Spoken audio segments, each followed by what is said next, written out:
so to account to ntwom covet na okay enti ya jijiska ye tom jijiska no musika nso na esua no anom ko hu aban no se aban ye yese na boa ye yesika sa eya de pa na ba boa wo na mu de bibia mo te wono mo che se edan a utima achirefu kra be fraban edan a utima achirefu kra be fraban emre bi me kan wa ha se obi to ade okwan ga tede na nimu atwoku emu bon kan wansi na gu o si aban ni zoom lion tena wai emre bi me kan wa ha mo ana me ka se communal labor ya ade akane no na nka yekoso ewo empotemu a eboa mampuntu otumi konanim ene communal labor ye fi ho ehemfo aba bebre adani sikadicious kings disika basa communal labor yentimi frɛ communal labor nanti aban ben pa na mu ye kro te se emfa ne sa henkan ha ye kro na ye nyina ti ase se baabi aye ne enye maka na ka men kan sen baabi aye gya ye nan enye papa eni nti no ye nyina ti ase se baabi ye gya ye nan enye papa yi de ene mum ye nyina nkan mom na yentu yi amena ye se de ye huitim no nti si ye nyina ka bom si ye huitim kra na se ye duru baabi na ye cho letter de kokoma aban se aban ye yan kasa ye ase se ye ne ye nie na aban no so mpanimfo de omani be hu sa mpa ma se bibi ase amoye enti no na aban ne support wa ebe ne ya dabi na de wote ho na bibia aban bibia DC bibia MC bibia MC ebitimi attack o mana fe attack o personality sa maame ne de janu obesen a wote air condition ka mu. What has that got to do with that? Ebisuba nya ebisuba nya. I mean enkran fi bebebe koso na munim se efi e de yade ba yade so ba etumi kum nipa na efi ku nipa pa se mo ye nhwehwemu a mo se fi ku nipa pa enso kwabrane nimpa se fi ku nipa no ya de dasbin si wo se wonum so wie udi bofro tuwe owie bro wie udi togba wie a fa ne hunu ne tum na wagya to fom se tam na wasena besi so odidi fifima no asande besi waduane no ano fresh ne so o se me hygienic me hygiene yeah oye premier ni kra ba ka ho enti sanu ma we nim nyina ne se yesi ye boa Ghana ma Ghana akona nimu a sa suban ni nyina mum ye nyai na ade ba ko esan kan ye ho ye politics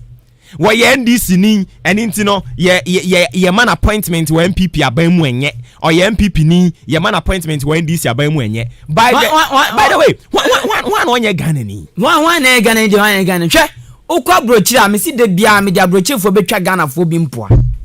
esan say soko abrochi a cabinet a omone aban no na president ne tena se fa adwen no sanka Ghana nke wo NDC wom ye wo NPP wom na so Ghana de NPP no power woni wan party ban NDC ban ana CPP ban e kokasa cabinet no obe mastermind this is obe you untumi po mehu na NDC so ba power enye possible ankasa empo se NPP ni ba be kasa cabinet team no enya de be possible omo mpene da what has here omo mpene da anything no te se ka cabinet ise nka mizusu se cabinet meeting wa Ghana ase no NPP anka NDC mrem NDC so anka NPP mrem sa nyansa ni oba ku fotrimu debi na winner takes all syndrome no hayen debi na mi busa question ba ko eyi obi foka na so didi a na ewura ne kutana se ewura no onfa to car ne mu ana ontontwene I was all the to car mu odi ko to car ne mu abeti I was all the to car ni mu odi to car ne mu ansema nkrofo bi be ka kire no enti esi obi zu didi wi ano ato atwene but onim Ghana na nkasa yare wa ha pa yes rade se oma ye nyina ya dwemra yen ho so na ya se na chedodo ya se rade a chedodo but ebia ne se kan na ye mu nyina we behave like that but na nyame adom yen so ye hunu nioma bi nkaka na dem yan se nioma bi se mpenifo no so na taye pa mpenifo no so na taye pa enye fi usime ye fi oye MPP ni no ye ne die ben oye MPP ni ene mo ne Eastern region mo ye MPP stronghold ene mo ne impuntu we hefa impuntu we hefa 4-5 district atwe hu ache ye MPP mo ye MPP 4 na so ko to MPP abetena so 4 years atwam kohwe project a NDC abanja to no ma omo ye mo bankasa NDC abani jatu ono ma MP before ba 4 years o man for Monsanka Kovota region kohwe Kovota region kohwe o ko FDC abisa no ho asema NDC4 ama ensuo omene mponche na num nsuo mbanom omene mponche na num nsuo ma wutiri mu da sesesan wonsa no to aba mo nipa obeboa wo na se obeboa Ghana ma Ghana develop a o ka say this myopic thinking no ebe ma o man na konanim o te ho ye de ye fie de ye de ye MPP fu it is MPP mpanimfo no de mo kwa akota mena mu kura no a mo de mo ye MPP fo ye de ye NDC fu it is NDC de koto bonka mu kura na ye NDC fo ene ye ne ene se ye develop e de tete o man yi mu no until say you be realize say you pursue a boy Ghana fan into my pefra you wura month of March mu and ye the Ghana man to na say subai no myopic thinking no and one that's your part of us I'm telling you Ghana nkonanim hwe ayi ade bia me pa enemre dan me ti say oto some community be fire pa fa network pon e won kwanta side agodi sen jiwani jiwani nkwanta onim me mfra wo mbisa wasem bi mu jiwani nkwanta de wo akwati krom na aduasa no me mbisa wasem bi omutubi ya na MP na ebeto aba na obedjon mo hye say within few months me network post no de amamu e no kotetam post no be sisi won before election na post na ode ankoka kotam be sisi won before election no what is the meaning meaning na say meaning ya na ya ma ye ho sa meaning ni say what the ba eno ne beto aba no poni baba say akwan yi ye ba beto aba no ma hyeda ne edwu kwan so eno no ma hu say sana Ghana fo pe sana ye pe say ya enti say bia sana network na eni akwati krom de na ye beto aba ahokoka MP ko jina shebo wona shebo nya nam shebo o de beji vote ya twenfo efrew ya twenfo frew say honorable Kennedy Osenyako network poi ezi wache bo sha o she ya twam ezi ya ne den so we na ono direct me ma of course so we here eko we enti do ya funu dia no me say Ghana for the o direct me ko communication ministry ya pentro wa hu edi mi ko si obi so say me friend na bibia won bi obekire me enso nya ono na be John Shebo MP na be John Shebo ene network police wono mo enya djuma enso nka sa time no ubegina ha ka se wo boa wo dada wo mo a nka MPP fu e wo achim so aduro be kire wo biri mo kun come demonstration po come bu kura kun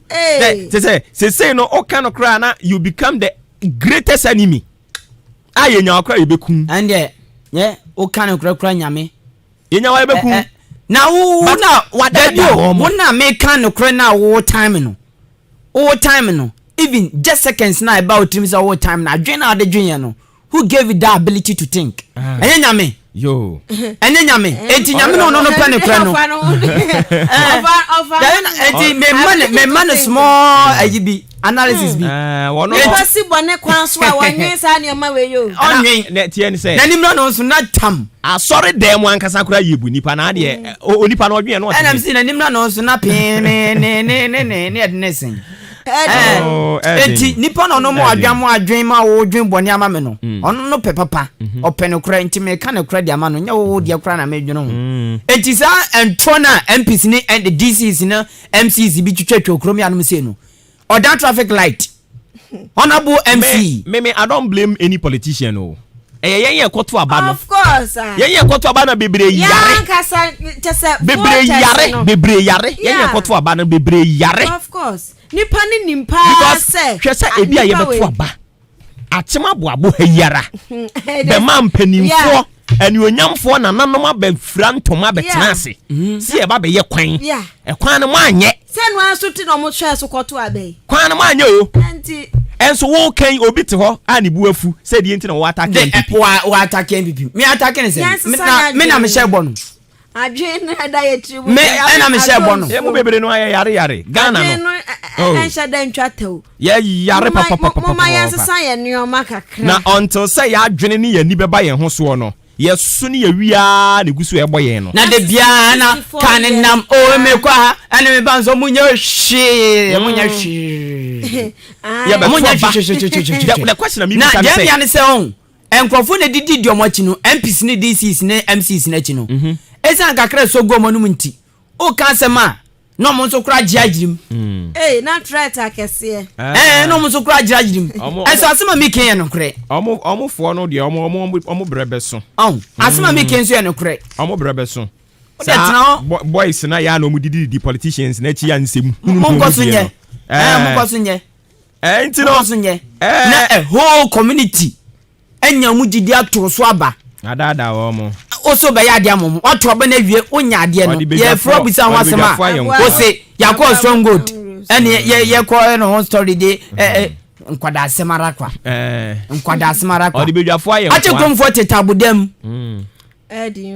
ona buko jo ponkruma on beto aba on ni DC blame them o me kwafo ya na me blame ya kasa na yeto aba no hye am say tie wa wonim se me ma no mfi yesi ebesi usu anke yehye wo ma ade no ke beboa wanka all start na no boa nipa na betna so onye hwe wo se me sa atoa ne so biem enti wo to first start no kwa wanya hwe na second we obibi onse ya dwen ne nyanti yensesa dwen onim ma me fa offense de bi nye evanton offense a capital town of that district eni ayire bi and also nipa no dozen enti the compare ache krom say omantoma NPP 2020 omantoma NPP because they said they na fia kan first time abawa anya hwe nti second time ontoma obetoma de ohwe obo be yadwuma na ma no enti omantoma NPP but big town no etuma na ne bra ye kwa we dey ya toba no me na mu na me kwate se ekuro bi ewo kan se brim south ho no mo no ena omo ka se yen pa de sa akọ de yen toma no da yen toma no na omo se papa na ya to ne so aba na te se sa akọ ne de omo se yen to aba ne ma no ena wakọ omo hwasi mu pampa akọ a cho omo se aba no mo to ba mi o ma to ama mi o merini because omo aba to ne kwa ni mo no omo wa ha enti omo aso na beto ampampa ye to aba ne no wa wi enti woni mu ne ye ka kosie nyina ne se until say Eastern region for beji atum say ye to aba ma NDC for ama voter region for so agi atum say ye to aba ma MPP for no ne da to timu an no an ye betene mu you can mark it anywhere ABC na osofo bia ntimi nhye nkom biara odifo bia ntimi nhye nkom biara I'm telling you until say yen ye bete ye ho asese na ye free Eastern region ye beto aba ma NDC ye free voter region ye beto aba ama NPP okay obi say chia kai oh where any say ye timu an ye timu me so until say ye be yes a changes no enka ho speed ramp aboabo no me say abo papa ba akoma no wole kura ba bia kotoye no enya de ketwa island say papa no kura wui enye ono nkwa na car na yi car bo no was akwan so after yi asphalt ya kan wasim ya busa engineer oh me kura nkwada be bia school kura me dadwon ye won to twese ya ba be ye be ye wie contract no e ka contract no nchine wi a besi ne road ramps ne aye na markings keke won say omo ya kwan ya so omo maake ka bia na onim se me firi ha na e ba me fa ha aboaboa to he odan marking bi wo kwan so bibia ni kwan so bia ni be asini enipa ho pa asini e wo say ye hwe marking we yi white na yo mo de e bi ni ho so e kama a drivers for so ba hwi wonam ha ba bia nipa e fa kra na de car na for no na ayi SDA junction ya accident more than 3 incidents no mo ko twro no mo no parking no one parking so talking of SDA no honorable Alexander Akwesi Akwa ne signboard we see junction so hono one na do dango gufu ado omufo ni na daso mesremo intano pedo omo so me kasa me sremo ensa dansa yem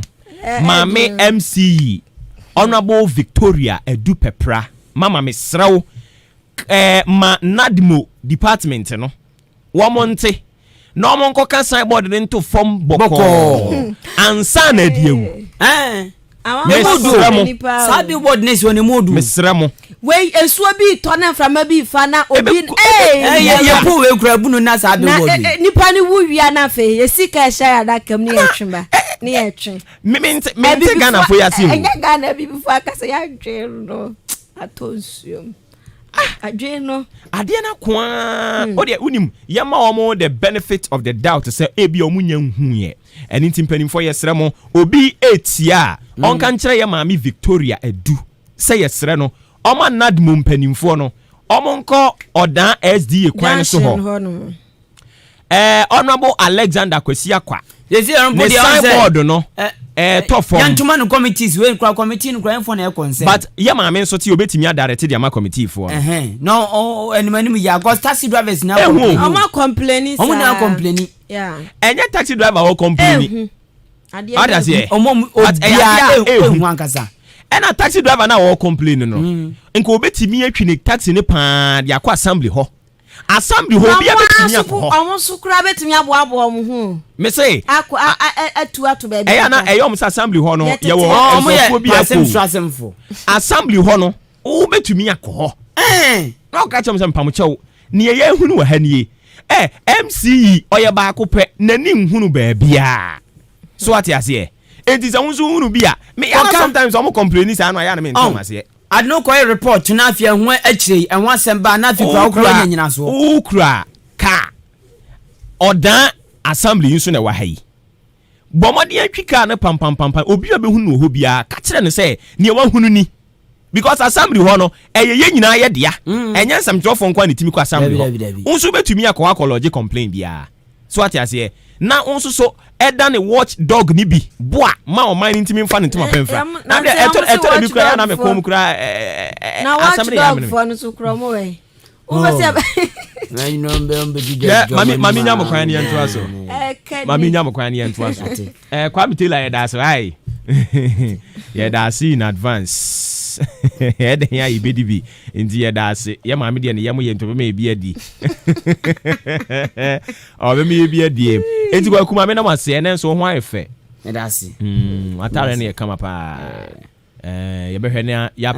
project na anwenwe ne sina edin kan cost no have kra ne e be san so muja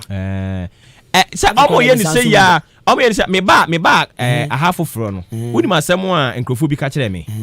oh ye ya odan ha ne de bra o kan o bebre o bejai sa ai ani e be kan so asem o ka kire me no ye odan ha ne de ensam jrofo e ba nyina ye so o kan o mo bra na o mo ejai ba chanya fine yen ye de kan o bre no ejai sen yen ye de ye mre na ye nyai so maka to se ha nipa me ye frɛ yen asase aban enti jai sa na asem ne tie nti ma me na mo se anopa yi mo bre a mo nya de amayen da se pa nyankopon ka mo ho na mo konkotoa mo dwuma so alright enti abusuafo ye de we no de besi ha woda chi nti no ene ye de helping Ghana to develop sa team no ye de nyina bawieye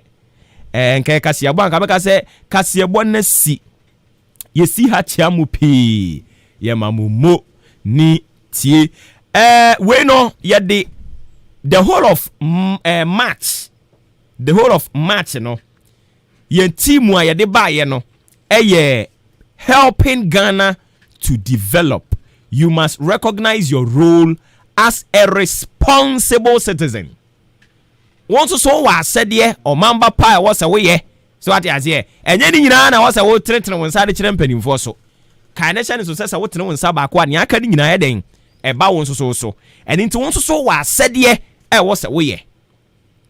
obi edi sembone a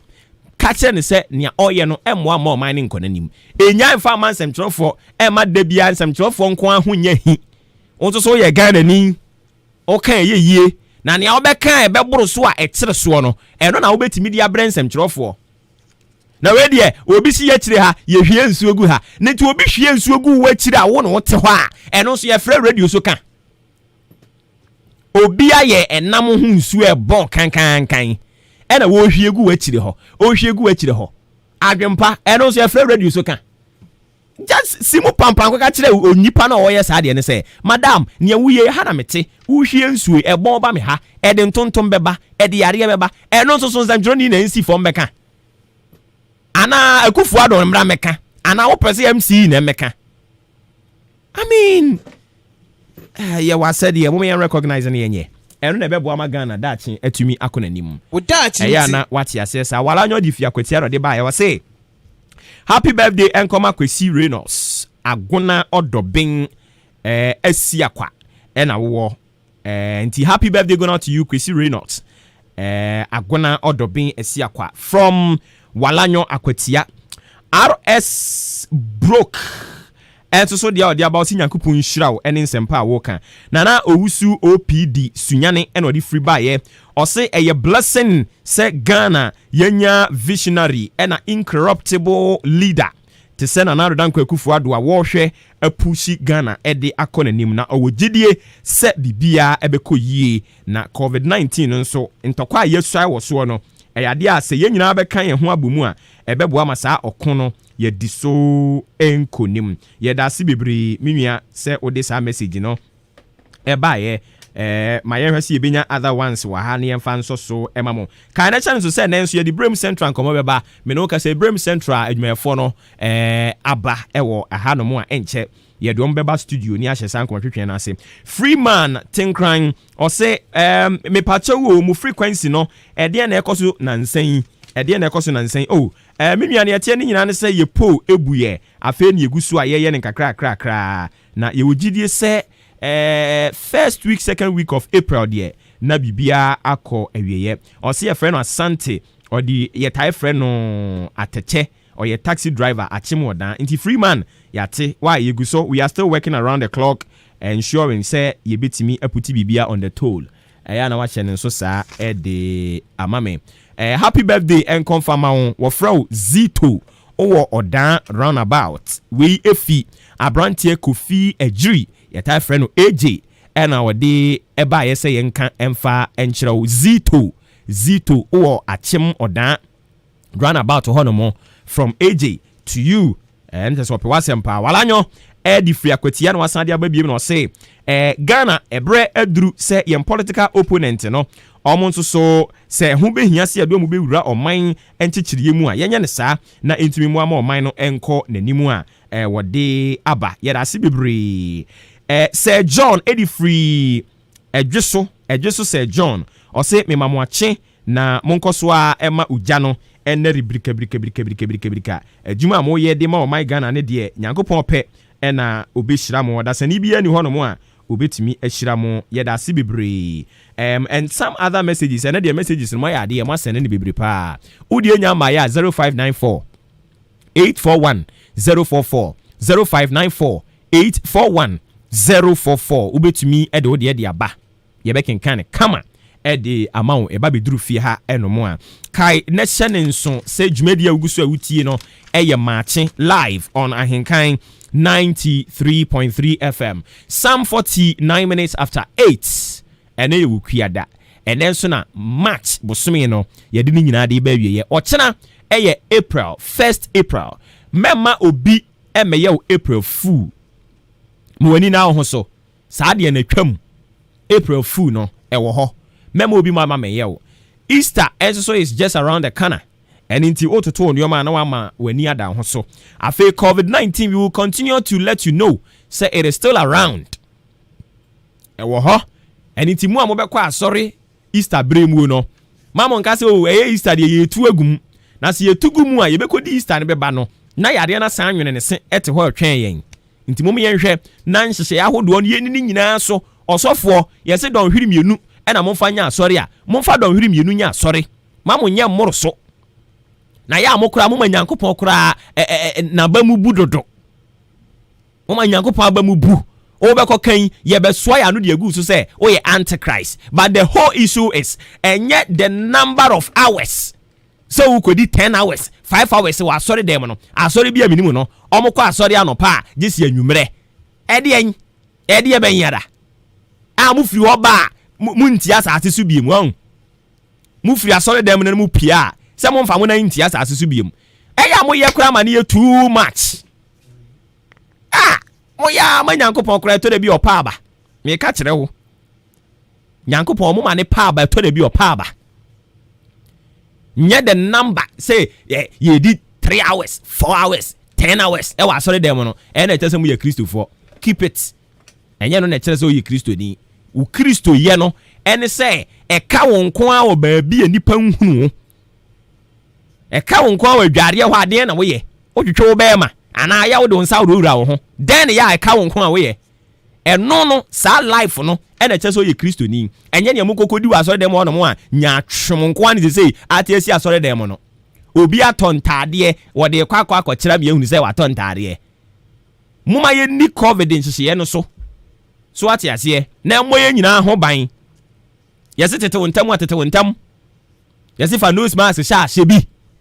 fa sanitizer ya bi ni nyina yɛ osetie ni bia bible sɛ yɛ kyɛn afɔrebɔ enti asɔfoɔ no a mo say Easter yi mo ayɛ budget Easter convention ti mo ayɛ budget a mo ba bɛgye saa budget ni nyina no muntu mo fo yɛse yɛ 2 hours ɛnyɛ kasa tenten tɔpɔnkɔ mo bi ani so na ɛmo ayɛn na Ghana ntimi ɛnkɔ nanim ɔman ne bɛkɔ nanim a egyina wo ɛne me ɛso wo a wotie me no wo asɛdeɛ yɛ wom me nso so a mete ha kasa yi me nso mo asɛdeɛ ɛyɛ wom ɛni ti mo bi nyina kan hu mom no ɔman ne ntimi nkɔ nanim baabi a yɛduro no okay kan Bible at the book of John or see after the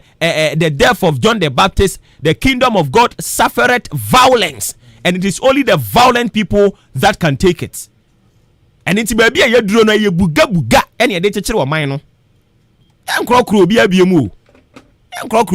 buga ye fa mu wo man no man no entumi mfa ne ntuma pamfira na me de to de bia na mo ma ya bre kura agu yen kwa wo man so ne Yerura Joshua Klu nkotwetwe enkomo emfa sikasem ho kakra na fe other issues yene no emum nkomo Joshua ote yen kan good morning. Good morning, my brother. Good morning to all your listeners. Thank you. Apombo ko de. Nyame adom yenso ho ye pa. Okay, anopa de anopa de ye frɛ one na say finance minister finally by consensus he has been approved. Oti ye no saying na ho ye wo. I wasn't surprised. Just that some of the reasons that the other side, the other side, I mean, just NDC, approving, it's a bit fun. You can see that the country is very divided. Country, in terms of politics, it is really affecting us because everyone is thinking about the next power to win. Oh, okay. Enti naturally say what you would see na onya too surprised because you knew it. Oh yeah, I'm very happy. All right. Enti yanhwa ne performance within the first term no. Ne performance no say you can say rating na percentage wise say na de no. Oh. First term it will be very difficult for me to rate him in terms of 70% percentage because the first time most of expenditure now it's on recurrent expenditure. Recurrent expenditure. As I say, like we are spending on consumption near my head. So it's like we're spending on those kind of stuff to boost the economy. But we forgot that as we're spending on consumption goods, you will need another money to be repaying those consumption goods. And see, even though it's helping to build or to increase your GDP, because also GDP, you see, you have the calculated GDP. There will be a referendum. Government expenditure, now you add the investment, now you add the consumption, now you add the net export. What are they? Hello. Yeah, meet you pa. Yes. And see GDP and see so consumption and see mama variables for computing GDP. So we see different approaches. There income approach and now expenditure approach. But variables na mama is for expenditure approach and see expenditure. If you want to increase your GDP, the best thing you can do is either you increase government expenditures. And normally government expenditures, it has to do with capital projects. And see capital projects are acquiring in Suama, in Compound, we are acquiring changes and a hospitals, and a different government expenditure. And your investment and a consumption. Consumption, and maybe to say NAPCO and a free SHS and a Niama, one are there. And see, this government, under the current finance minister, most of our expenditures were at the consumption side. And most of the consumptions loans. Ya kwa G busia na say the bagana you find something that can pay for itself. By the year becomes expenditure. Okay, that is near or year the first term no near year bibri pa no. But don't you think someone said that they were talking about rebasing the economy and internet when nyina so be boa nia obekwaji issue bonds send na wo kan no any issue bonds DBA consumption e kan ho no na unyini send nyina a part of rebasing the economy. No. See, who rebasing of economy a say your BBI training your nominal year and your base year. Well, say rebase economy. I say figures now you in terms of our GDP figures input and money. And now you just rebase it. With the current rate of the market. And you say rebase of the GDP. I mean, say Uber spending on consumption anyhow, that it will increase your debt portfolio. Then it will get to a point that you say because you want to rebase your GDP and now amount with debt now back home. Okay, but share their ACCC na some of the things in the Bohonoma. Yeah, vision say a beba, but along the way, no, ni nyina buy it be a COVID. I buy and I feel the financial cleanup, no, and also so the omo year far hono. Unyini say ni nyina ye and ye may be away ye boy. Okay. My maybe that was a financial cleanup year when I started. And then 2018, since 2018. Into the emphasis, say Enokrano was part of our plans. Yes, and idea that started from 2018. But last year, COVID buy and pay and a moody lump sum figure no buy say 22 billion. One because only I quite remember 2018, 2019 there. 2020 say omudi figures bar now MPs on the other side now me sure MPC MPs no mostly figures na nye nukre but understating some of the figures almost there be a nukre enti ba ni say na COVID ba there mostly financial sector can na be 22 billion ni now in 2020 it's from 2018 2019 what then if you say a clever accounting now omudi buo on mine. Oh, okay. All right. Into what Obi Baka say near SCA the nya wie. So let's look at near Odeba on board now. What are the things we should expect? Say Odeba ba esan ba beboa ama obe puti Ghana on a very positive footing. Yo. Even though our debt to GDP according to or Bob and the best thing now say we'll cut down expenditure drastically. We have to cut down expenditure drastically. Okay. To accommodate the revenue that we are getting, and also we have to look at ways and means of blocking our revenue leakage. So procurement so now omunya scanupa free because after procurement they are going to make a year and nyame bi wo na omubu omine na scano individual pocket one of them. So if those are the procurement entity side they are subjected to BBI firm lifestyle auditing. They see lifestyle auditing na ABA we are juma we at the end of the month 10 million. In the next 5 months, Yaunze who drive the car cost you to say 20 million and 15 million. Now, ya investigate you now. Yaunze Kana Udia Tokan Unya Wenfa. More than and see all this will help for us to block revenue leakage. And the more multinationals ask Kana don't say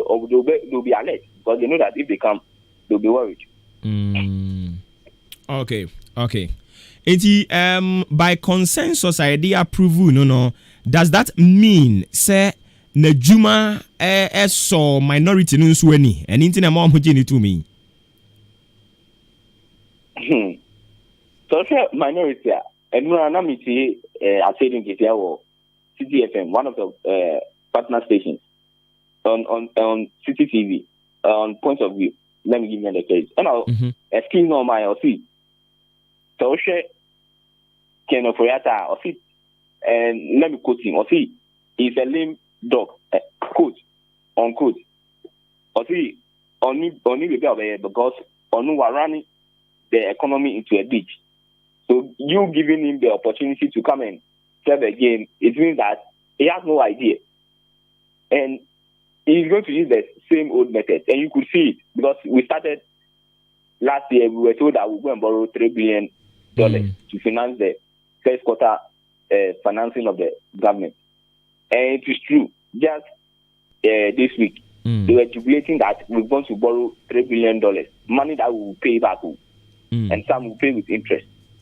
So all these things should tell you that indeed the next 4 years is going to be very difficult for him. So I think instead of the NDC looking at protecting the image of government or Ghana, they are rather thinking about the next election.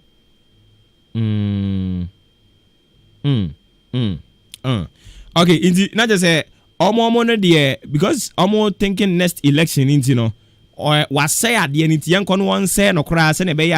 it will become a political fortune at the ama okay. Yeah, that's be na your person can hear euro bonds and so more issue no, but I don't know so bit me kaka bibi kakra bia fa no ho ananka yento aso akina.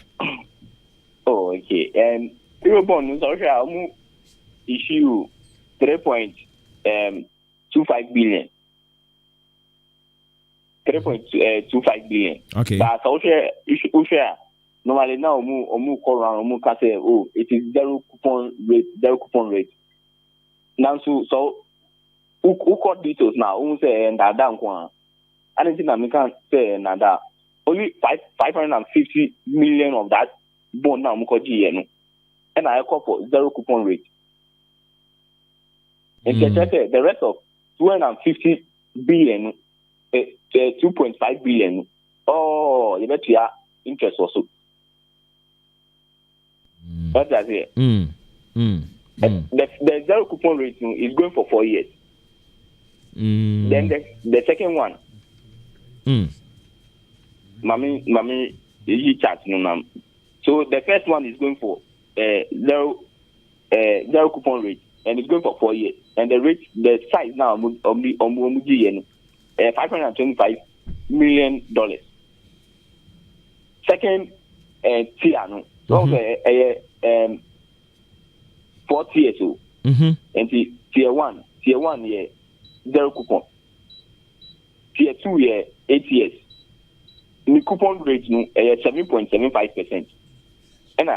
boosting and $1 billion. And see one say and yet zero coupon and we better interest also.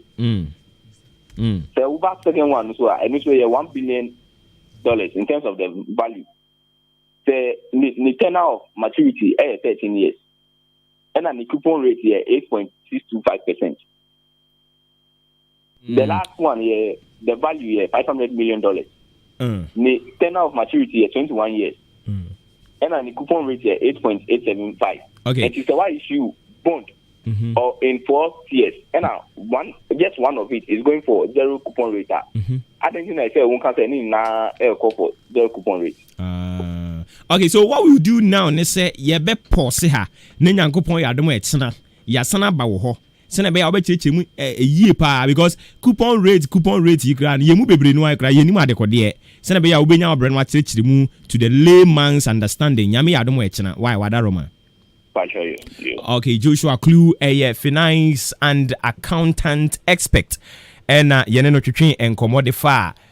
euro bonds I issue finance minister I sign accepting and in ekeka as we speak. Brim Central Municipal Assembly staff already seated here. Yebe call mo na ye no 30 minutes tew ya tie free ho na fe ya san atwa yenumedie so penifo mam good morning. Good morning. Good morning. Madaro mabibi a ye there. You adom na mo so e. Nyame adom yenso ye ho ye pa. Okay. Enti we dey yensemre no ye be ye na yate asimu ntem na ye di mu nkomo. Last week, Mesre information officer. I don't know why he is not here. And I mean any notification yet. Okay. I can say kamo ba money environment man bimra. Because me bisa no catch him so in charge of that filling station, And Mrs. So Wex. Okay, Wex mum. And or catch him so in charge, so in charge of Mate. Oh, ban and Rama or G2 more radio so. But maintain one shame, minimum didn't see winning hand so. No correct. I'm say me a crime di hujuma. Okay, inti yera shara ki jina soma me na me ne councillor Lutro ten twetwe nkomo we mrate we na fe yento so councillor oti yan kan ya ma good morning e de ba hin kan so. Hello councillor. Hello councillor. Councillor oti me kan. Very good. Yeah, ma good morning ba hin kan 93.3 FM so. Nyame adom ye ho ye pa. Na mpa chon so e. Hello councillor. Hello. Yeah. Em say o voice we chiri kakra nti wadaro manka o de wa no ben phone ni ma ye ni a. Ma no de da phone. What do I want to phone so? Network. Yo. And that about when China ye nanti say it ya ye pese ye share this domestic violence ya. Si say as aba be rampant. E ma e buru wo mu kununum mema wo so buru wo yerenom ebi ku wo girlfriends no mo ene nioma hodo e koso. Ususu say de be pa na ebe ma sa de yi ebe kosoro sa. Yo me da se me fa enchia enkoma motifu. Any ashofo bi ya mbodi we motifu ni Aye. It's mean for and comedy for Namin Casse, yeah, domestic violence. And see, at the Chilean Casana, yes, and yet I had to say this year domestic violence, Yakojama, a cool, a year, and in front. But domestic violence here can a young conform more domestic domain. Was that it's not a shake you. Your sister baby by off. And then something got here, or be sister baby about a week. And you have my I will get you some. You say, cookie, every domestic violence. And you got the domestic violence, it's for abuse was in a domestic domain. And you say, all kind domestic violence and abuse, kidney abuse and domestic violence. Who do you if you back? Now, oh, money, they are violence. Part of the part of the domestic abuse violence. Say, abaye bi ane ne tifi a wo ko no wanye de tiane hihye part of that. Sanso na no yere te. No ama na biane yen. Na o se we adwuma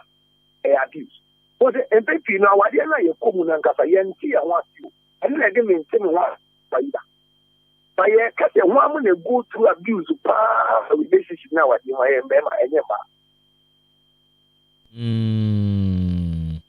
you kind of going to then go through abuse, but unfortunately for us, and then money to be money, your passing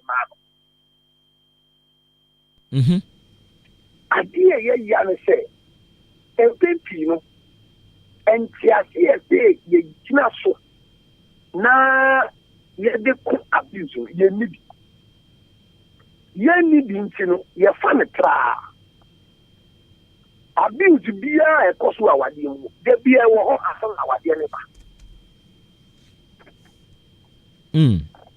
abuse bia ye di nkomo enye it's always there before the marriage. Yes sir I didn't say no. And but every abuse is always there before the time. And I regularly in Crofona air abuse abuse one titil na ye upbringing. So the cause of abuse in our country is as a result of bad parenting. hospital na kan wuchi en kwala ya wo we say ya tete wo ne tete wo ye yen wo se just ye yen mo ano it is ya tete ni ye yen wa won ti ase ni bi bia nkoye ho na asem ne wo I do become say again na rampant sana it's as a result of lack of proper parenting. And it's a pay ni kuru. Ya yen kola no. And the kola no so be nyiru. And ti ase o mudi nyiru na di sa me ntino ho afene ba. There's no proper understanding for themselves. Only how to delay gratification. Only abotra ya di se ya ho ase ewo ensisheni. Adi opebia esi adi mano. Sani esi nkwala nti ye wo. Osu ya ne da hye nsa. O she dai pa den so de ne kra ye or din so gu no potty training. And so munia maintain no happen aba. The next thing is anger. And before okay, you see how to manage our anger. Anger management. Anger management. Nipa that any yan delay of gratification or come the watching if you are not being answered na baby yan chre or come the way you are not being you know ko fa gale na fa tiki good maybe answer and yan tiki say me come na dia ni bi no ndi say na bi obebi say me yetumi eche abstinence empema bro how to manage your anger. The desire is there. You masturbate, you sleep with animals. You force yourself to break a virginity. You not see upon sign and you are the diama. You can't join yourself. The diama, the diama, the million. Yes, we manage your anger. Yes, you before hit the wall. When you do this. And it's not applicable in Africa. So managing of our anger is also part of the reasons why we are not able to move forward with this act of activity. The next thing is religion. Nyamesum enso ka ho entiasia ye nya ewo nyamesum no enye entiasia papa kamia correct say nyamesum de ebemu a bibia fama nyame enti ni patnam na ade ne nkuyi ye bra no ye kapetia no si fama nyame enti no so mani bufu okosoro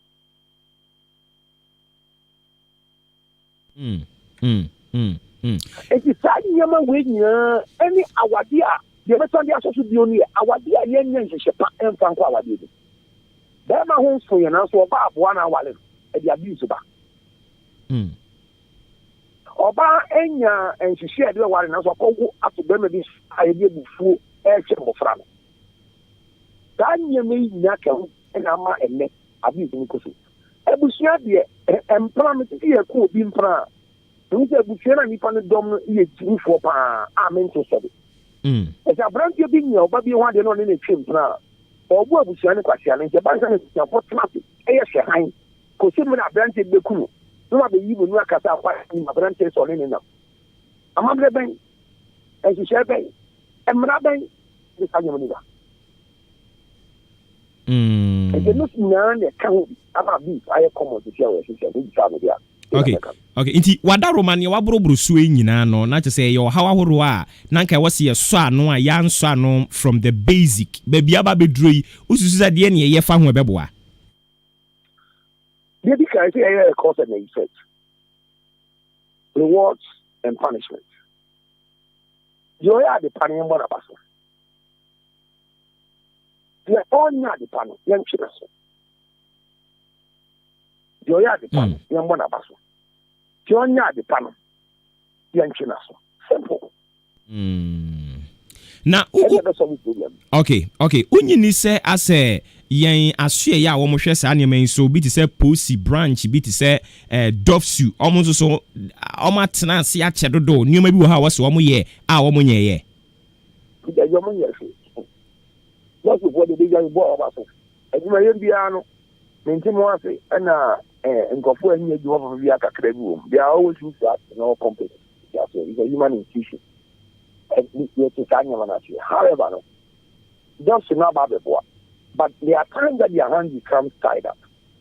tied up na se ne say obi kwa bro ya bro wa emra no e straight forward and yet halfway e straight forward say obi de nsa kawa oni hu kwan so de nsa be kawa and say report no omo report no say ye di nipa e so mara kwan so no nipa di sua ne nyansa o wo hwa no ma saba tenia na kai na so ke ni ko fie ni ko di nko na police for nsa so okay ya broom no first time bita I saw reporting arrested guy on my arrest no o die mi na me na ne bufu enti makopa ne chairman ti ase aba wapata me eni akokọ ba ko aye de ye aye die la police de moyen kwan license eni akokọ di abu mu then the police will do their phone. Okay. So that is the thing. So we can't blame them because charity begins at home and not in government. Okay. All right. Councillor, you better see Bibri na obre no adaje wenyama ye ne atiefo anopai. Meso da mase no bia onya entiase a ohia mo ade diga meka se. Mo nti na efe en wori di so ya bi. 0277. 609 644 0277 609 644. Frame. Yenko yema bia ne mbo yenso anebo. Yenso yeda se papa Councillor Lutrot ena yene no ekotwetwe enkomo no Councillor George Lutrot wa my council kakra dia fa ne ma ba komi no ho bi mame san company for ho na afei yentoa wo mon komo twetwe no so mpani for we dia madaro ma ye betoa so eduru ba bi asa na wo se eba bremu central network eduru ba bi asa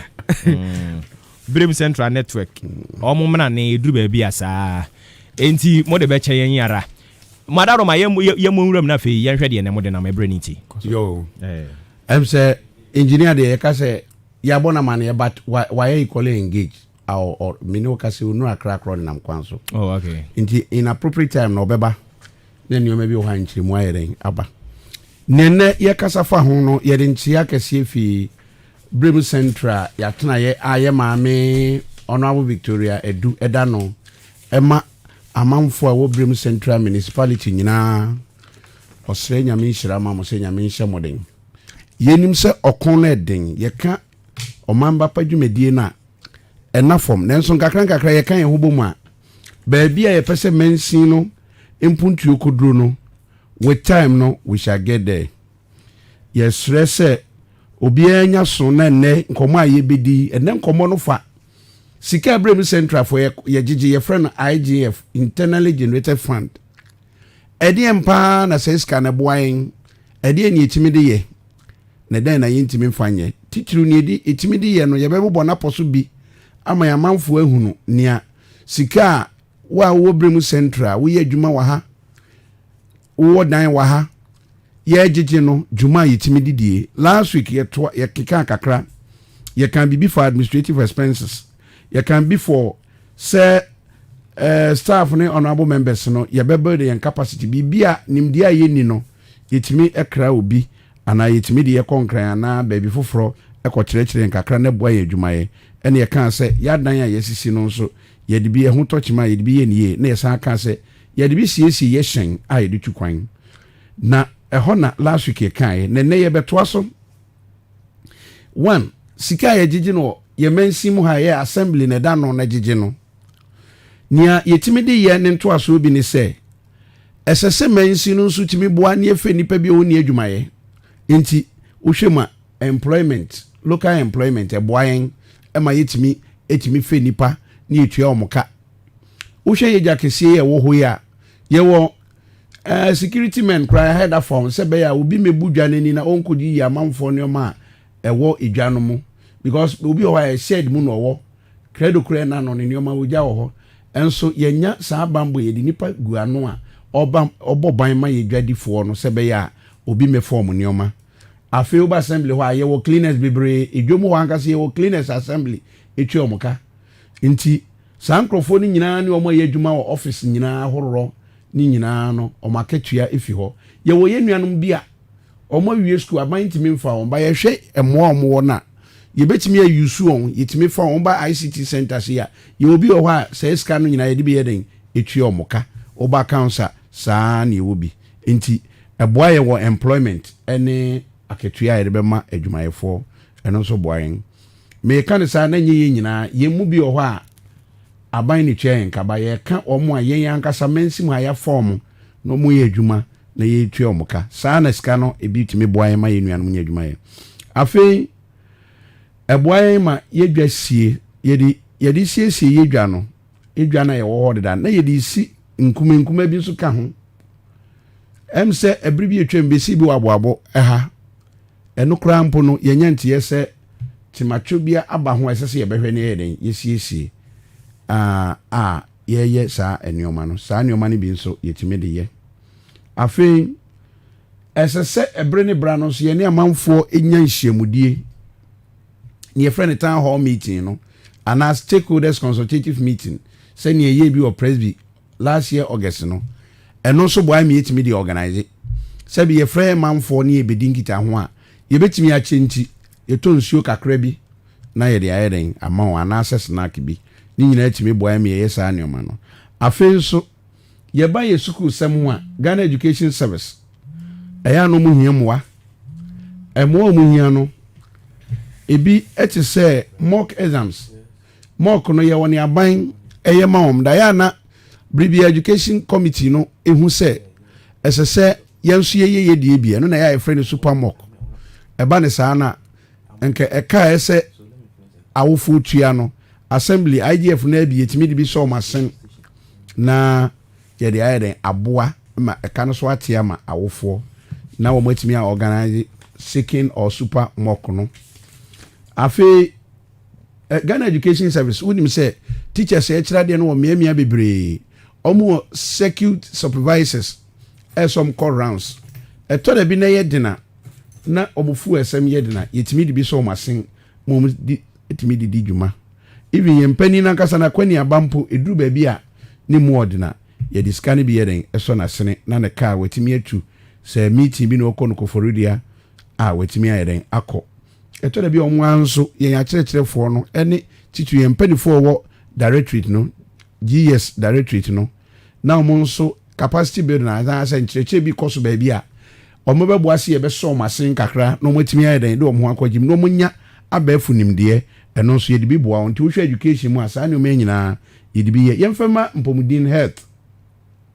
yɛba health a yɛana immunization program bi ba yɛsɛ yɛsosɔ nkwalaa enum yɛwɔ nkwalaa mpaneɛ ɛne ade na ɔmo kɔ rounds ɛba ne saa yɛsɔ ɔmo asen because workers ɛbɛkɔ no bi a ɔmo hia kaa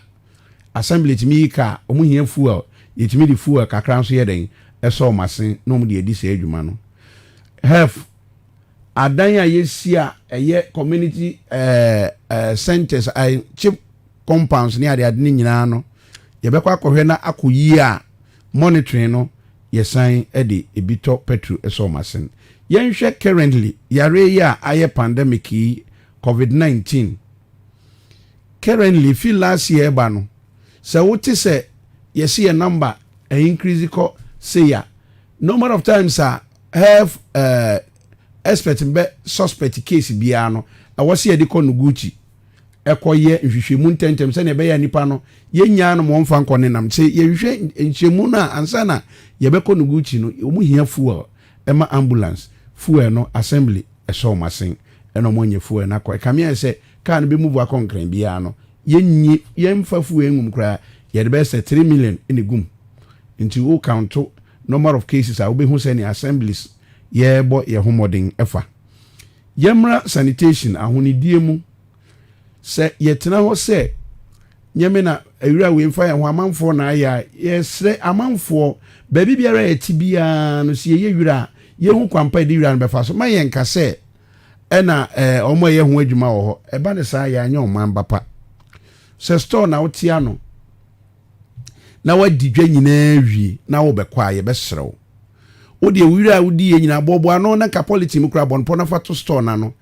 zoom lion ne cleaners a assembly form no beduru hɔ a ɔtam wura no mpo keka obetimi de akɔto adeɛ mu yɛwɔ miamia bebree nso a yɛde refuse containers asisi entinka wobɔ no poi kamen ɛna woma wosoma akwala bi na ɔde kɔto mu a ɛbɛboa yɛn yɛhwɛ ahonidie mu a yɛwɔ cars zoom lion ɛde yɛ adwuma assembly so yɛwɔ yɛ cars a yɛde boa nti zoom lion ko ntimi nya adwuma na assembly ye bi na wotwe bia no esan say final disposal site baby ye di ewira no kogu na ye bola no ye ni bi oda anti still ye ko etian kama nkwanta enti na wotwe bia en safe we kra be 1000 ye ko because kan na say bibia ye normal otimi ko 9 na wotwe nim ansa na ye ho atoyen enti eno so saa sika no a ye tuatua no bi na ye de ye afei dumping site ono ye tuwa no go nyina na ye ma na ebedu ba bi no na ye say ye hia push na na say excavate some of distance na ye spread no e ma yitimi e di ura foforo den eba say sika na bi na ye didi say adwuma no afei ye nhwe toilets a hye ye di ama private people there ya expect some be ye ba ne wa assembly nsem bia no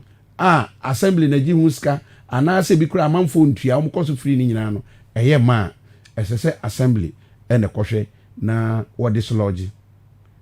ena fi yenhwe ahonidie baako a eho hia pa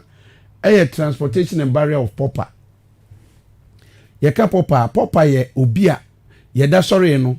na wawu eda bonten so a ye hwehwe na kire akwan a yenhunu ba bia wo free eba saa case no ye case bia eba ne saa police for obem nia obehu bia report ma police for na police for so alliance with assembly environmental health officer na akwanamo bi asi etu bia yetu afa ho to de bi na se police for suspect se obi na ekunu kura na yensie na twans yetimi e convey body no call police hospital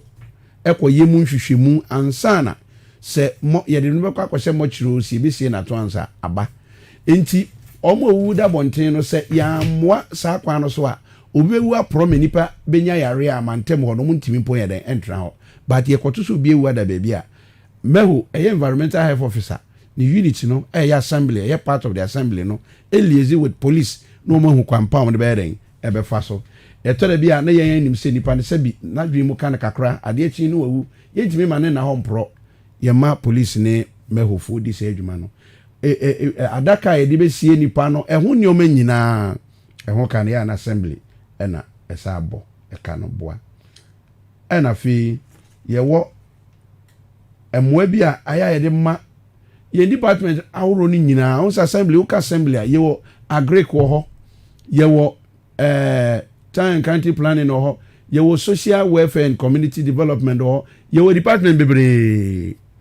any omo en say that department so awro en say assembly ase wo nyina bibi ti say information service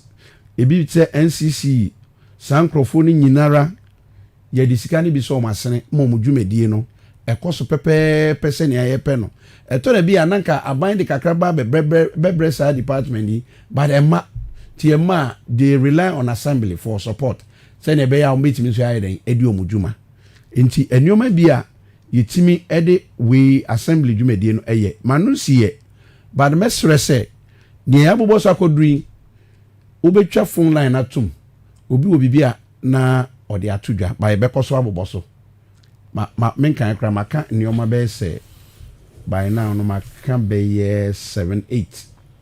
ye beto aso but obi bi phone line atuma na ya to aso bia na wo ha no ne nyame adom yetimi awie okay intino yebehwe se omumu bi beba dia but yebekoso na yedi enkomo no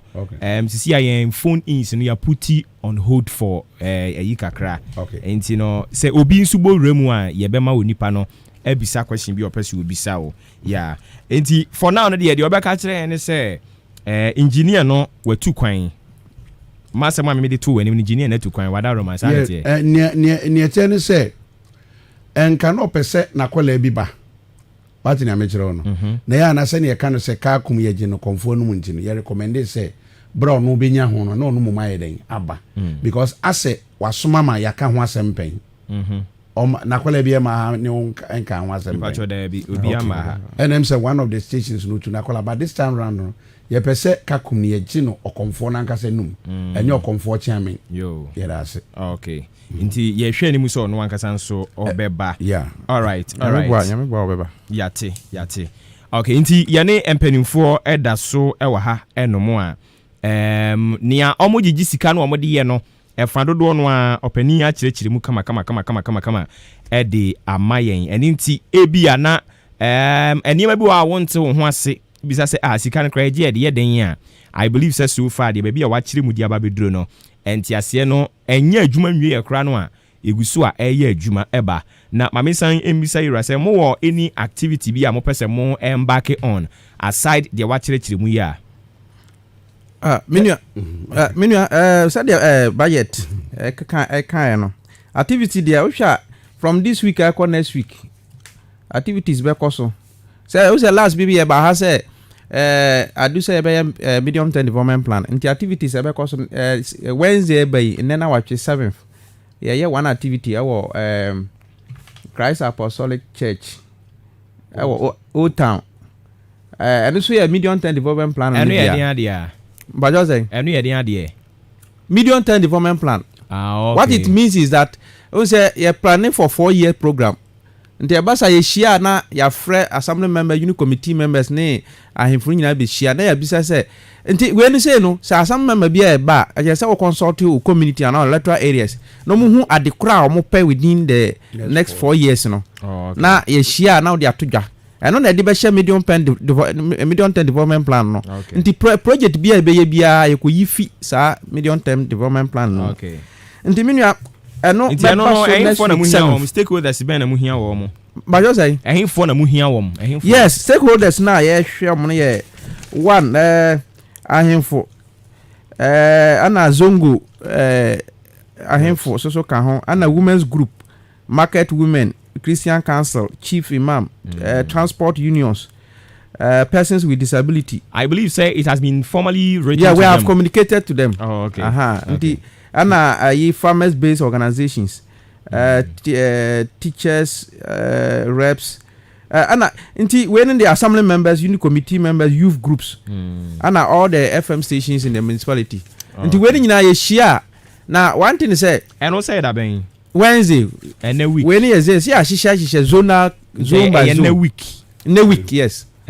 time ben 9 oh yeah no Christ Apostolic near Old Town ho no oh okay and you 9 a.m. yes 9 a.m. 9:30 a.m. nti yeah to aso saa no next week no programs no to aso saa zone by zone nti we Old Town Zonal Council and on a beshia ewo ho no the others to continue nti menua assembly AD program bia we want the public to be involved said the be ya yenka say ye try office na ye hihye niam na e dia ba ye say o say na ye da bi nti medium term development plan assembly member bia wo area bia no unit committees and as electoral area ho no nyina ache say mo obia hyimuhia na mo decide say bia ye hia toilet ye hia school dan ye hia sei nti ye hia na wo de atodwa na MPCU members no na MPCU no no ma capture into the medium term development plan said the number budget about the uses of IGF no wa bobo ne ma no so bebre ma me mfa mienu miasa bi nka ho na ye ntwa so na ye fancy ye time was yes support to decentralized department no NCC in information waka ho asem ana yesika no bi ye use the ye feeder rules repair ana se kwan ba bia ko talent nu ho no wo hu se na degrader edwi just to level the road said the be cars bit ma faso and also ye this can also support ana repair of boreholes and water system ba bia pipe-borne water in pipes in intimate link like other in so we are my ba bi wo community 6 need some and new ho nti abasa we have to get some boreholes bi e ma mo ho ana ba bi so ye provision of repair of street light ye street light you know street light are issue we ma men kakra it is the responsibility of assembly say like one security just say you making sure say Oda the citizens of Odano they are secured so either we provide a fuel for police for patrols that's one and now say we provide the what you call be a sumo be na the street light akobo and now say be a street light be boba bi but I say then we have to what repair say the buy a hono sumo say the be say bia obi nanti afọ ho anadwo ana obi ankotak no nti saa sika we agf ni an bi na ye de saa nyama nkitinkiti provider of fuel for the security for patrols and a repair of street light and provision of new ones because communities bi wo be corner street lights bi ani ho ni nyina sa sika ni bia na sika bia no abia IGF no yes IGF internally generated fund yes nti ya bomba say this year so you bet ma purchase more na ya so ya di bia call ba bia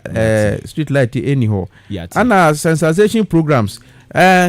said na ye kano programs bi wo ho a ye desire IGF no sika ni bi ana ye sensitize the public about the activities of the assembly yetimi ko program na obo say na ye ka the speaker see the sona or nam now giving maybe a sensitization program to the public is fuel because car ni nya tu say all call rounds in there fuel no be use into no so be IGF ni bia na use sasika no support ana support to occurrence of disasters and emergency yes on say wo hwa na bibia si a bit ma ba say ye wo ha ya na am say bia and rain so toy school dan bi apa emergency wonye sika mfi ba bi emma yes ade no so quickly when there's money and wa IGF na just so quickly ofa na ko yes ade no enkrofo bi o mo dan so pa ye na nsen ya nsuo ya toy ya ma ahenka was in comfort dan I know there is support from disaster the NADBU they have the momo support no say na mo define no it's public like school dan school dan name maybe say ebia say individuals bi ne there I know there is support maybe in terms of a release really items but say they make can on the school dan pa immediately no you must get something to say the bayan kwara no be say go back to school I know the emergency one untimi ntwan kwara mpo nti so obi so dan so pa na ensu ogu ne so ni ba bi obeda no de anya emergency obo mami memory kakra on nyina ye boa but o ye bre ne continue adaro ma mo nya ne omo nyina ye boa omo depending on availability of funds okay because enipa bi nya relief item bi wa kete and mattress bi on beda so for the interim nyina no yetimi di bi provide amount ati tinadbo for instance no escan bi ka ho ne yede so masene so mo kra be sensitization a say ade we mu hwe yi na mfatore ntema ma ne nyina escan bi enti depending on availability yentimi sit down man from the idea but relief items say na menu ne kan no e bi a mattress ohia kuntu blanket bi ana ntuma bi ode be kata no ho ne abusuafo no yetimi di bi boa ema yetimi boa ye nuan ma ena school sem no last year for instance Methodist JHS odan kwanta eso part once ehe na enkwala be ko school ese ntem na yakope sika de bebo no bi ne de ye obo odan presby JHS ye ho ena KG CND eno so ye bo omo dan so ye dem ebi so ye edan no mo tututu a ye mu adwuma ye screening nyina ye den e de ma won these are some of the emergency things eba yetimi this can be ye den eye okay na last one ana make any now this no wo pese me fancy intimi what time so say one starting in time my oh but say tell be ahun mu mia me so mia mo na ye pepepe o de mo ahwe last week mo de ye me wa ha oh na say eno ti na ebo mu din no me ka so say ni amo ye ni nyina ye ya so wadaro ma ye fancy ne last one yen security operations no yen kan ye pa se police betimi a patrol kakra ye so masen because ni aban de brom na nso fire service ye so masen ba bi on benya nsuo agum ne to de bia fuel kakra ne de aboa se ne be ya to renchen ba omo nso betimi a den aboa ne asi ano ye no na me se ne ka ambulance service won nyina se iska na gigi na bi nso obi yare ne se aban ambulance na timi move na yen sika na gigi na de so masen ni bi no na die etweto a obo meka se ne waka no ene ne aye friend no CIP community initiated projects okay meka na me dia maye manfo nyina so education che se abra bedu se the other time me kan se ye needs no they are more than the resources to satisfy them okay and until the economics be catch us say the our needs are insatiable everybody ni wa even in America crown no omo ho enso makwankro enti se ye amanfo isi ye oman ba padwuma ye beke ye ho abom na me ma typical example ye ke ye ho bom a ye betimi ahye bibi enwuma pa bi ase wo ye mantem na ya assembly na so ate ni akommoa bompa ye wo development committee omo ana ate mantem ofo no ana ate ubeko no ma ye covet nkuma bi ene kodu covet akese no mato sa ade round no kra minim how I friend near the covert no round ne digu ansa na area bridge wo de we agu so no o matimi akom ho abom e no mo de beto mensin anim ye mame Victoria Duda no e no odwen ho a filasia ya dwen ho a se e betimi akoso o masene nanso ase covid na be ye ade na ni budget ma sa de o ha obra ye nti no ye nsa ntimi ankodu afi ya meken ya eye enura nedwe ya yetimi akomo mu cement 40 bucks ya to sa quarry stone so 1 trip higher amount ya mom iron rods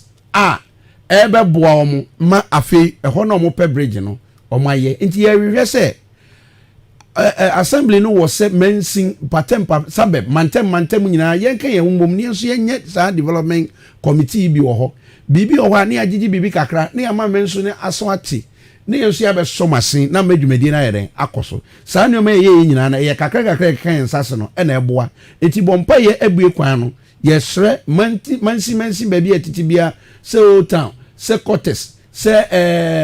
chada na miemia ni obi anka ne humum no nyese humum no sase no me asonti yenso ye meso asen na me mpuntu aye pe no emra senia ye hwehwe no okay ye da se bebre ntina je se assembly nkomo no na ye di asi no oti mpanimfo nka opani ono ye in charge of budget analyst wa assembly ho wakasa sanso so na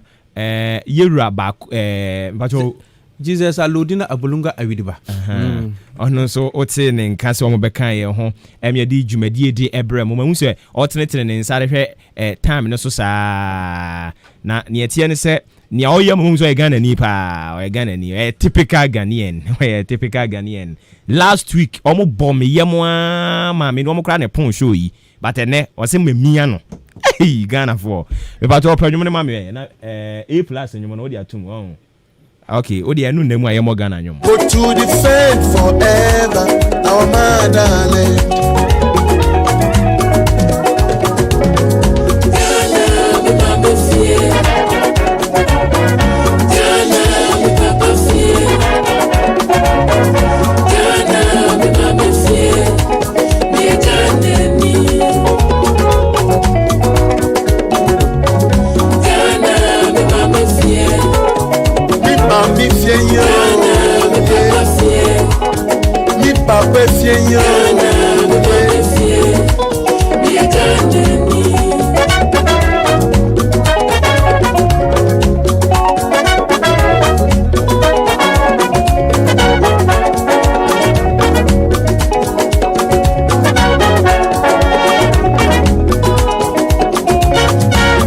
I promise on my honor to be faithful and loyal to Ghana, my motherland, and I pledge myself to defend the name of Ghana with all my strength and with all my heart. Ma when it say we are Ghana ni, ma when it say na mi bo bibi. Ma when did you say we are Ghana ni? Ma when did you say na mi bo bibi? Udemu shuku usumbu wonyameni, so be black and proud. Ghana, mi mama fear. Mi mami fear you. Mi papa fear you. Mi Ghana ni.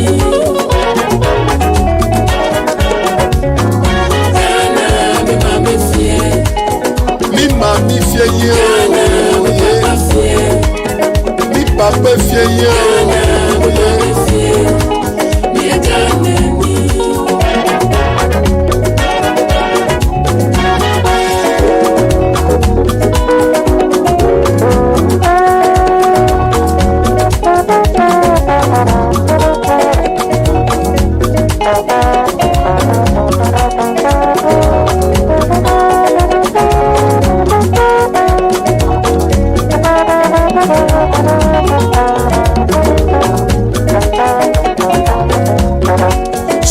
Somu bi ne bejina masuna mi masu bi ne beko srowati kebina sumje beba ti mo mento ye na yen so ga na mu ye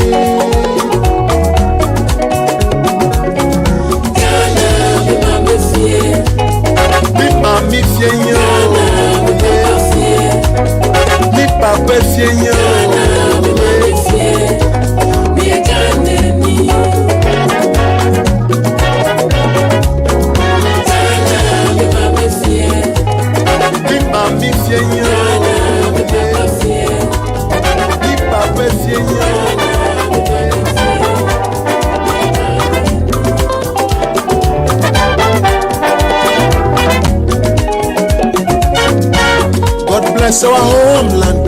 All right. Yes, I was so matching live on Ahika 93.3 FM. But to defend forever, our darling. Some 47 minutes after 9. Akakakrana, yeah, check it out. And make our nation great and strong. But to defend forever, our darling. Na mami fa we mfa ntwam emfa ema o e very urgent abrantie bi ede odi ahenkan kwame yeboa ne number nimfonyini enam a wodi etwa nkrofo fa so mepa cha mo ani na ho me be bobo number no a wodi di sa nyamra nsem na kire osisi a mi mami fienyo mi papa fienyo number na brantie no odi bu nkrofo fa so a wo chese ono no yodi ahenkan ne ni 0542 892010 0542 892010 sa number we odi bu nkrofo fa so. Personally means I can a lot of complaints. My motherland, and I pledge myself to defend the name. Nipa nye correct. With all my Nipa ni bi yari ankasa. K Asenso Limited wheel office chairs, swinging one. Obema obi Samsung quality wooden chairs, authentic bookshelves. Nina K Asenso Limited. K Asenso Limited wo Seko Adabraka of Iran Clinic. Kaneshi Flamingo Road in Sube Hunu K Asenso ewo ho. So be black and proud. 0302257209 0302257209 03022919 739 0302919739 739 Home of quality office chairs and book chairs. K Asenso Limited. Abrempon Anamontio. Jumedi Sonko de Bremu Nyankopon Yademu free fiada aircraft. Nonson ekopim no nwotwe odi ankan kwame yebo abetene dwam na watwe mpanimfo de aba bisa wo mu abrabo sene yeye a enne Nyankopon apegyo mu aduru ba bi omo wo eni ti ya no ache ne so saade amame sanso na henkan ye ma wo opportunity no sene ye be ya wo be preachi e wo so na omanfo e wo akirichiri ne bencheye enso etumi atibi 0244878763 0244878763 your number be free marketing department now in penimfo akasa. Talking of marketing department Nyankopon ya adomo a kwasia da ebe na wotwe kwasia da ebe ni na wotwe ye marketing manager osan eye general manager eye utuo echampon Benjamin na oba ha no mo dia ye friend no Apuzo Apuzo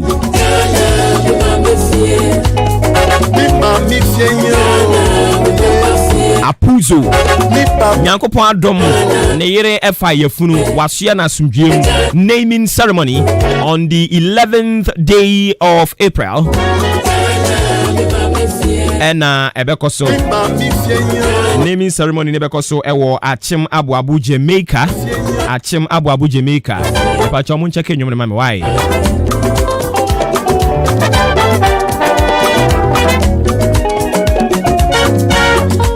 Enunti eya na wahye nso na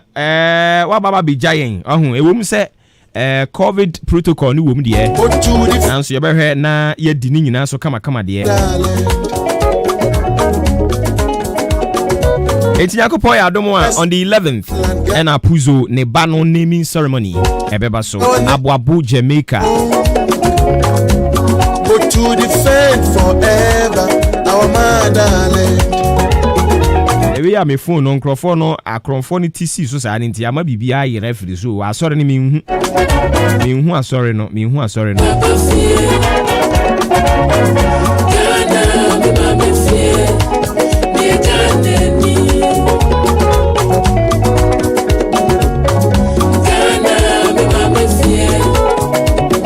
Mi fie yo, mi papa fie yo.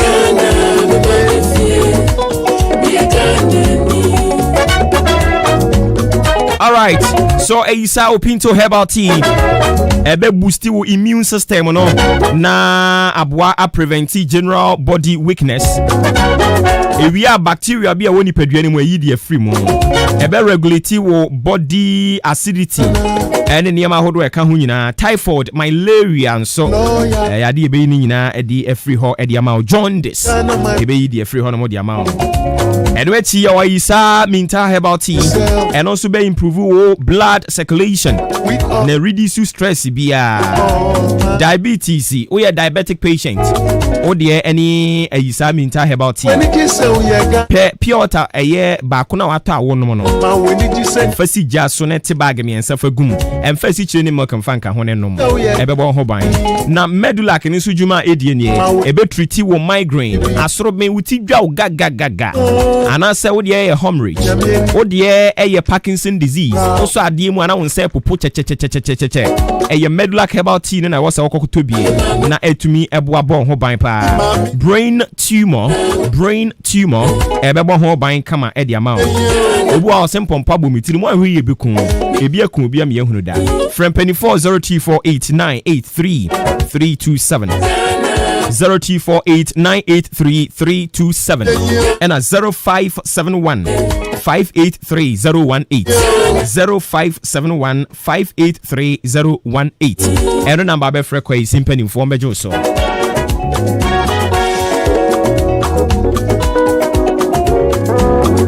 anu nti ma mensi so biem se number bi e chateau se ono no ye odi ahenkan na ono udi nkomo bia wie no kire wo se fasika bra ana so obemu adwuma ya ana se bibi etesa me pa cha onipa no wo ye dwuro na yesu moja bekana nim I'm telling you so abrantie na dia wa ye me yesu moja bekana nim pa asuna me masu bi na me ko so wati. Eti mu amohwe on Facebook na asem na make kire wo no tell a friend to tell a friend says come bia sorry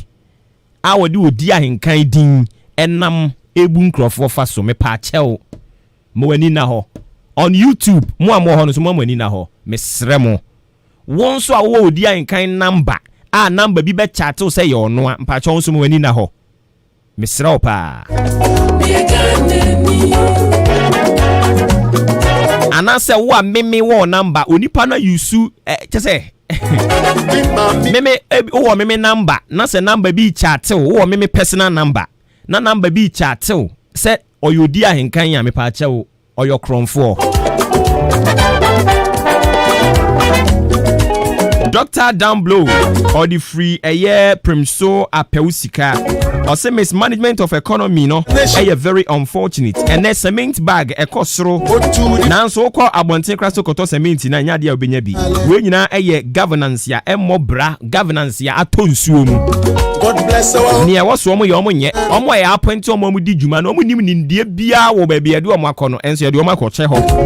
en omo di sika se ne keke na nsen ya auditor general crowd betu dwe kire se abrantie bi ya jeri no for forgery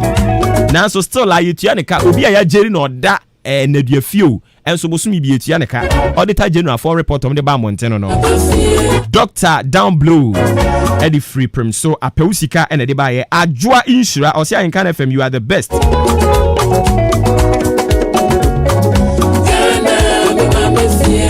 na Nyankopon adom exactly 1 to 2 kwabena ejenim wabra sports for na tenase no Kotoku Royals omu new CEO no Kwabena Ejenim betena se na one no aye one-on-one interview and into sports fans munyina ebrane so 1 to 2 Monfa ento hanamo na Kotoku Royals omu new CEO no to be faithful and loyal. Enkoma a wone ne betwetwe no nso atimi atie bi na aye kama pa mame sense su biem o wo meme personal number na se number bi chat so yodi ahenkan odisika o demand sika firi ho ana so opadwuma mo aye na eninti fasika bra me so onipa no yokromfo ne number na me di tu dwa no mame san fa sa number ni tu dwa biem Ma weni ji se nyame bo bibini. Ma weni ji se 0542 892010 0542 892010 Mweni na ho.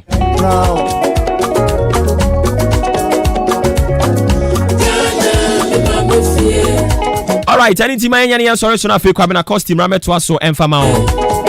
Juma on family rameto aso. On behalf of the team Odi Ankan Kwame Yeboah Killer Abubonia international man. The Abozege man. Adwempa yini Kofi Mengsa. And afi Clement Cranton and so can who be the Jumedi de Bremo. Kwame Asante de ko Facebook na YouTube. Wo frɛ me Obuoba Ofori Amanfo. Nyankopon ya adom echena se Yesu ama ye bese na hia. Na ochena eye 1st April. And ti hwɛ na obi ansete pranks bia play pranks bia wan settle April fool bia. Mo wani na ho. Wani na ho.